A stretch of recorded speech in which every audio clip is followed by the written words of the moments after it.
반갑습니다. 공인중개사 강민재 팀장입니다. 한 달 정도 남았나요? 공인중개사 자격증 시험이 벌써 다음 달이죠. 10월 26일로 일정이 계획되어 있는데요. 1, 2차 나눠서 준비하는 분들도 계실 테고 동차 한 번에 패스하기 위해 준비하는 분들도 계실 텐데요. 얼마 남지 않은 기간 동안 마무리 준비 잘 하셔서 좋은 결과가 있기를 바라봅니다. 구독과 좋아요 부탁드립니다. 이 공인중개사 자격증은 정말 남녀노소 직업 불문하고 많은 사람들이 도전을 하죠. 대학 재직 중 혹은 졸업 이후에 자격증 시험을 준비하고 계신 분들도 계실 테고 아니면 이직을 위해 준비하고 계신 분들도 계실 텐데요. 더 나아가 정년퇴직 후 새로운 도전을 위해 준비하고 계신 분들도 계실 거고요. 그런데 공인중개사 자격증을 공부하면서 정말 많은 걱정 고민들이 있을 거라 봐요. 이 자격증을 공부하면서도 지금 내가 하고 있는 이 과정이 잘하고 있는 걸까? 나중에 돈은 많이 벌 수 있을까? 좋은 곳으로 취업은 할 수 있을까? 어디서 시작하면 좋을까? 등등의 정말 여러 상황에 있어 걱정 고민이 드는 건 당연한 일인 것 같아요. 사실 이런 걱정 고민들은 제가 시험을 준비하면서 느꼈던 부분들이기도 한데요. 그 중에서 가장 크게 차지했던 부분은 바로 어디서 어떻게 돈을 벌지 이 고민이 가장 컸던 것 같아요. 월급은 얼마나 되고 연봉은 어느 정도가 될지에 대한 고민은 솔직히 추상적인 고민일 뿐인데 어디서 어떻게 일을 시작하고 수익을 낼지에 대한 고민은 정말 현실적인 고민이잖아요. 돈을 벌기 위해서는 일을 해야 되는데 무슨 일을 어떻게 시작해야 될지, 그 일은 어디서 시작해야 될지라는 고민이 들 거예요. 만약 자격증 취득 이전에 미리 경력을 쌓고 있던 분들이라면, 그러니까 중개업을 하면서 공부를 했던 분들이라면 이런 고민은 들지 않을 거예요. 자격증 취득하고 나서 그 일을 계속 이어서 하면 되니까요. 그런데 어떠한 경력 없이, 노하우 없이 자격증 취득 이후에 중개업이나 분양을 시작한다면 그 심정은 설레임 반 두려움 반이라는 표현이 맞을 겁니다. 뭐든지 처음이 낯설고 힘든 거잖아요. 시작하고 나면 아무것도 아닌데 말이죠. 이번 시간에는 우리 예비 공인기사분들에게 조금이나마 도움을 드리기 위해 제가 경험을 했던 그 업무 환경을 토대로 이야기를 해보면서 공인중개사 자격증 취득 이후에 과연 우리는 어디서 어떻게 시작을 하면 좋을지에 대해 이야기를 해볼까 합니다. 제 구독자분들이라면 제가 어디서 어떻게 일을 시작했고 지금 무슨 일을 하고 있는지에 대해 알고 계실 거라 봐요. 공인중개사 실무 관련해서 영상을 모아둔 재생 목록이 있으니까 그 영상들을 같이 참고해서 보면 좋을 듯 싶습니다. 우선 이 일을 시작하기 위해서는 자격증의 유무는 크게 상관없는 것 같아요. 자격증 없이도 취업은 가능하고 어디 사무실이든 간에 일을 배우는 데 있어 크게 영향을 미치질 않거든요. 다만 중개 행위에 있어 제한이 있고 취업 이후의 개업, 즉 창업도 제한이 있다는 점에서 자격증, 이 라이센스의 필요성이 강조되곤 하죠. 이 부분에 대해서는 제가 나중에 다시 한번 영상으로 준비해 볼게요.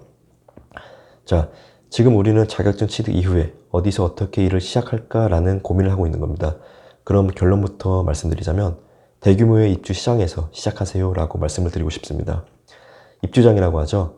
최소 몇백 세대에서 몇천 세대에 달하는 대단지 아파트 혹은 오피스텔이 입주하는 시점에서 직원을 채용하는 부동산들이 있을 겁니다.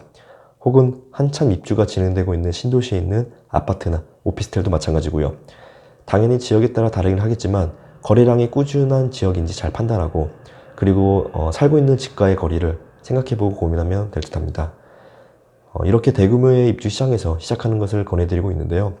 가장 큰 이유로는 공급량이 많다라고 볼 수 있습니다. 여기서 말하는 공급량이 많다라는 건 중개할 대상물인 아파트나 오피스텔과 같은 물건들이 많이 확보되어 있다라는 의미와 함께 본인이 꾸준하게 일을 할 수 있다라는 의미도 담겨져 있습니다. 꾸준하게 광고를 할 수 있고 그로 인해 고객들과 상담을 할 수 있고 그렇게 계약까지 이어진다면 일의 능률 또한 높아질 것이고 성취감 역시 들 겁니다. 만약 꾸준히 일을 하는데도 성과가 없다? 그럼 그 상황에서 문제점을 찾고 해결 방안을 모색해야겠죠. 지금 제가 말씀드리고 있는 요점은 공인중개사 자격 취득 이후에 어디서 어떻게 일을 시작해야 할지에 대해 이야기를 하고 있는 겁니다. 이 중개업을 시작하면서 업무의 첫 번째 단계가 물건 확보거든요. 중개할 물건이 확보되어 있고 그 확보된 물건의 양이 많다면 중개업을 시작하는 데 있어 큰 어려움은 해소될 것이다 라고 보는 겁니다. 아까 말한 아파트나 오피스텔과 같은 주거단지 외에도 오피스, 즉 사무실이나 지식산업센터와 같은 업무단지에서 일하는 것도 괜찮다고 봅니다. 본인에게 맞는 분야를 찾는 것 또한 중요하잖아요.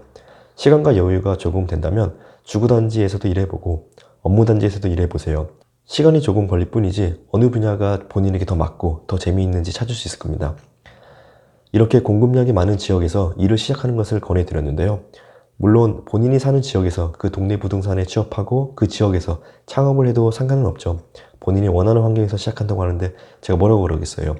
다만 제가 드리고 싶은 말씀은 꾸준하게 거래가 되고 유지할 수 있는 환경에서 시작했으면 하는 바람으로 말씀을 드리고 있는 겁니다. 요즘에 신규로 등록되고 있는 부동산보다 폐업 등록이 되고 있는 부동산이 더 늘고 있다고 하죠. 그만큼 거래가 바닥치고 유지하기 힘들 정도까지 오다 보니까 이와 같은 상황이 오는 거라 봐요.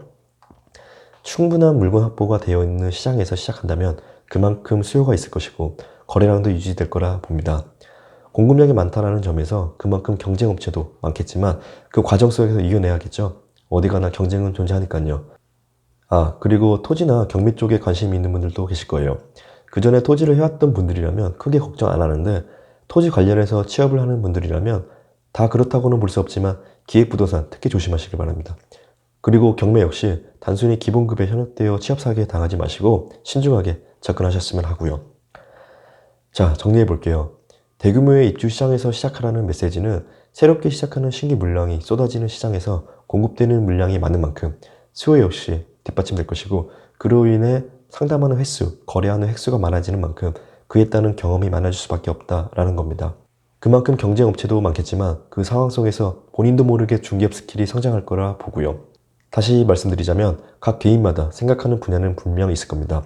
그 분야에서 유지하고 버티는 것이 참으로 중요한데 요즘에는 이렇게 유지하고 버티는 것이 정말 어렵고 힘든 상황이라 볼 수 있는데요. 과거에도 그랬듯이 이 힘든 시기가 있다고 하더라도 또 금방 회복되고 활성화될 수 있는 시장이 올 거라 봅니다. 지금 한창 공인중개사 공부 중인 수험생 분들이라면 일단 걱정 고민은 잠시 접어두고 앞으로 다가올 시험에 있어 조금 더 집중했으면 합니다. 걱정 고민은 시험 끝나고 나서 해도 늦지 않으니까요. 지금까지 공인중개사 강민지 팀장이었고요. 다음 시간에는 또 다른 실무 이야기를 해볼게요. 혹시 구독 안 하신 분들은 구독과 좋아요 부탁드립니다. 감사합니다.